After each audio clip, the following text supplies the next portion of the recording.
Dumbbells उठाने वाले, arm shoulder मजबूत करने वाले, अपनी चादर और ब्लैंकेट को उठा और पलट अल्लाह की तरफ, फिर देख अल्लाह तुझे अपनी रहमत के साए में कैसा लेता है, रहमत के साए में ढाल। इब्राहिम बिन अदम बहुत बड़े बादशाह थे, लेकिन बादशाह को छोड़ दिया। क्यों? रीजन क्या था? What is the reason behind this? उनकी जिंदगी की तब्दील के पीछे रीजन क्या था, मकसद क्या था? जानते हैं आप, एक मर्तबा रियाया का मुआयना करने के लिए, आबादी के सर्वे के लिए निकले, तो जब आप निकल गए महल से, तो महल का जो जिम्मेदार था उसने बादशाह के रूम की साफ सफाई एक नौकरानी को दी। का बादशाह बहुत लंबे सफर पर गए, पूरा दिन लग जाएगा, खिड़की के पर्दे, दरवाजे के पर्दे, पलंग की चादर, हर चीज को अच्छे से साफ सफाई कर दे। नौकरानी दिन भर मेहनत करती रही। अभी बादशाह कुछ वक्त के बाद आने वाले, एंड में वो पहुंची बिस्तर के पास। बिस्तर की चादर उसने सही की, तकिए के कवर चेंज किए। जब चादर बादशाह का गदेला, बादशाह का पलंग सही कर रही थी, जब हाथ लगाई नौकरानी ने तो नरम गद्दा लगा। सोचने लगी कि चलो इस बार इस गद्दे पर बैठ के देखती हूं। गद्दे पर बैठी तो बड़ा मजा आया। नफ्स ने अपना जाल फेंका और उसको फंसा लिया। उसने सोचा जब बैठने में इतना मजा आया तो जरा लेट के देखूं कितना मजा आता है। बड़ी तवज्जो के साथ सुनना, कुरान ने कहा लक़द काना फी क़ससिहिम इब्रतुल लिउलिल अलबाब, बेशक उनके किस्सों में अक्ल वालों के लिए नसीहत है। इस वाक्य से सबक हासिल करो मालवनी वालों, और अपनी जिंदगी को तब्दील करो। अल्लाह अकबर। उसने जब नरम नरम बिस्तर पर लेटना सोचा तो लेट गई और करवट लेने लगी। बड़ा मजा आने लगा। सोचने लगी बादशाह को आने में टाइम है, एक काम करती हूं, थोड़ी देर सो के देखती हूं। और फिर नफ्स ने ऐसा जाल फेंका। बहुत सारे लोग फज्र में अलार्म भी लगा देते हैं, यार 6:15 को अलार्म बजा, भी अजान होगी, 6:45 की जमात है, थोड़ा और सोता हूं। फिर नफ्स के जाल में ऐसा फंसते हैं कि 7:13 के बाद आंख खुलती है और रिजल्ट ये मिलता है कि थोड़ी सी गफलत ने वो नमाज जिसको कुरान ने कहा वल फज्र, फज्र की कसम, जिसको नबी ने बरकत वाला कहा, और मेरे नबी ने फरमाया सल्लल्लाहु अलैहि वसल्लम दुनिया और आखिरत में सबसे बेहतर तुम्हारे लिए फज्र की 2 रकात सुन्नत मुबारक। दुनिया और आखिरत में सबसे बेहतर जिसको नबी ने कहा, मुसलमान उसको हल्का समझ लेते हैं। वरना जिस तरह जुमा की नमाज में गर्दी होती है ना, उससे कई ज्यादा गर्दी फज्र की नमाज में होना चाहिए। नफ्स का जाल, अल्लाह का डर निकल गया। लेटो, 4-5 बजे तक जो जागेंगे वो खाक फज्र पढ़ेंगे, जो पबजी खेलते रहेंगे वो खाक फज्र पढ़ेंगे, जो सेल्फी निकालने में मस्त हैं, जो बाइक की चेस कर रहे हैं, स्टंट कर रहे हैं, रेस लगा रहे हैं, रात भर सैर तफरी, कभी मटाई लैंड, कभी कौन सा लैंड, कभी कौन सा लैंड, भूल गए हैं एक दिन कब्रिस्तान के भी लैंड में जाकर सोना है। नौकरानी सो गई इत्मीनान से, और फिर बादशाह की एंट्री हुई। और जब बादशाह ने देखा कि नौकरानी मेरी कुर्सी पर, गुस्सा आ गया, ताली बजाई, सिपाही दौड़ कर आए, उसकी भी आंख खुली। बादशाह साहब माफी, बादशाह सलामत माफी चाहती हूं। कोई माफी नहीं। बादशाह ने कहा इसको पिलर से बांध दो, जंजीरों से बांध दो। जंजीरों से उस औरत को, नौकरानी को बांध दिया गया। जल्लाद आ जाओ। जल्लाद आया। बादशाह ने कहा जो सबसे मजबूत कोड़ा है, उस कोड़े से पूरी ताकत के साथ इस नौकरानी को मार। कोड़ा लिया जल्लाद ने और खींच के एक कोड़ा मारा। सारे लोग जो मौजूद थे सोच रहे थे एक कोड़े में इसकी जान निकल जाएगी इस औरत की। औरत तो ऐसी भी सिन पे नाजुक है, एक कोड़े में मर जाएगी। लेकिन रिजल्ट क्या था मालूम है? जैसे इसको कोड़ा पड़ा वो हंसने लगी। बादशाह को गुस्सा आया, एक तो मेरे पलंग पर सोई और कोड़ा लगा तो हंस रही है। जल्लाद से कहा एक और मार। उसने और खींच के मारा, फिर हंसी। बादशाह ने एक एक कर कर कई कोड़े लगाए और वो हंसते ही रही, हंसते ही रही, हंसते रही। बादशाह ने सोचा पागल तो नहीं है, इसको लेकर आओ यहां पर। खींच के लाए, घुटने के बल बादशाह के पास बिठा दिया।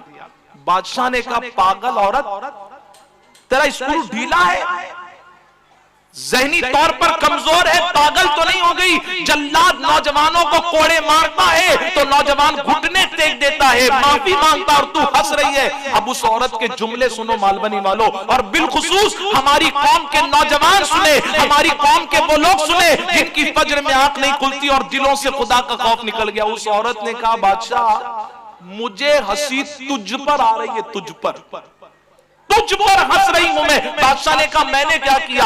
उस खातून ने कहा, नौकरानी ने, कि मैं एक लम्हा बिस्तर पर सोई तो मुझे इतने कोड़े पड़े, मुझे तुझ पर हंसी आ रही है, तू पूरी जिंदगी अल्लाह को नाराज कर कर सोता रहा, तुझे कितने कोड़े पड़े। सुनना था, बादशाह के ज़मीर ने उसको झंझोड़ा, झटका लगा और बादशाह के दिल में अल्लाह का खौफ पैदा हुआ।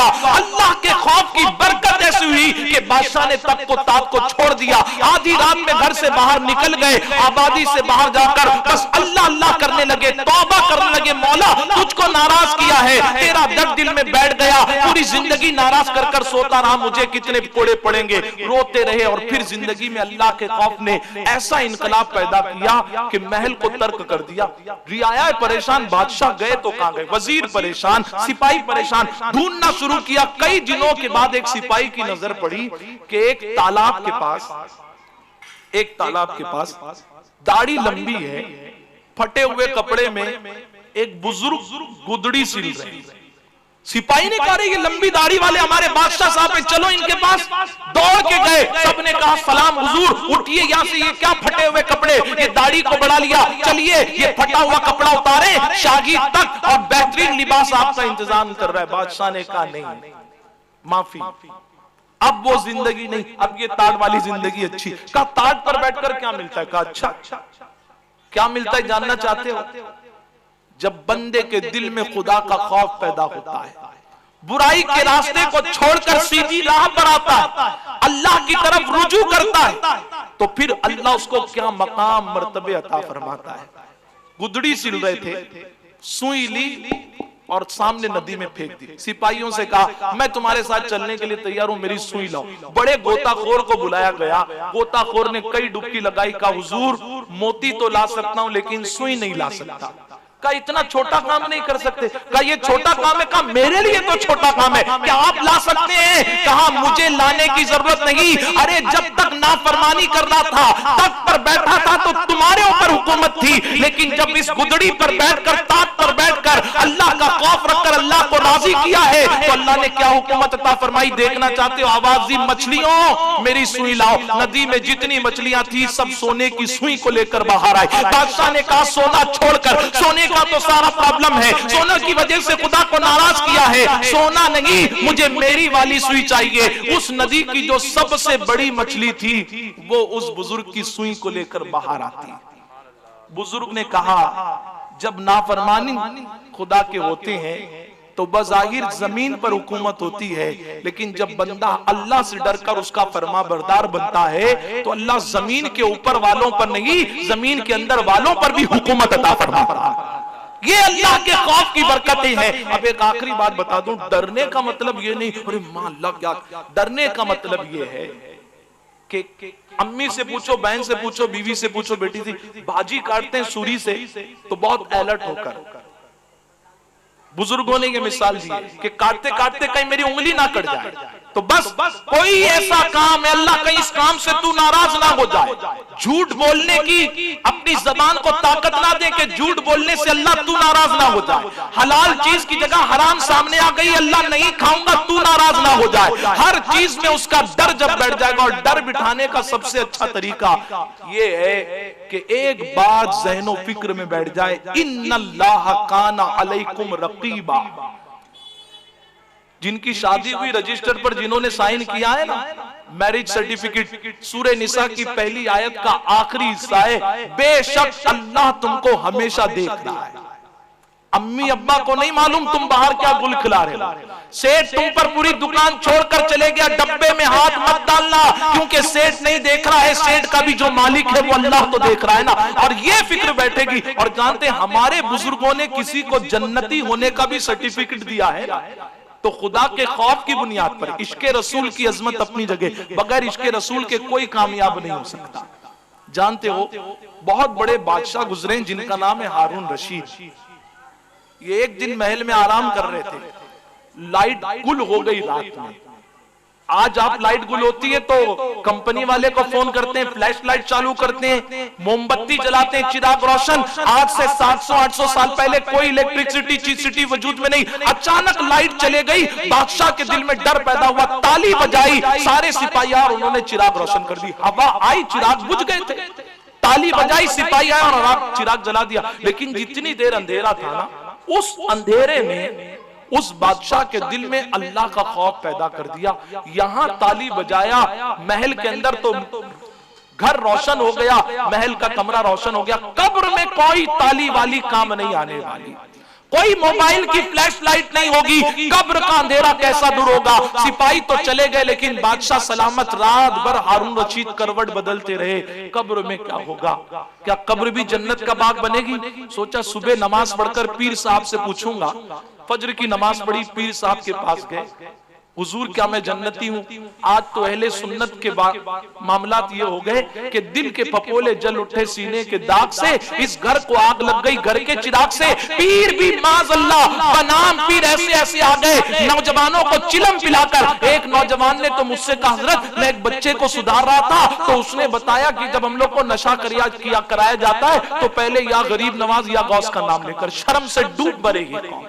हराम का काम करने से पहले तुम्हारे इस मोहल्ले में 50 घर ऐसे होंगे जहां आज भी एक एक वक्त के खाने के लिए बच्चे परेशान होंगे और तुम नशा कर कर गरीब नवाज का नाम ले रहे हो। पेट भरकर खाना खाने वाले का नाम गरीब नवाज नहीं है।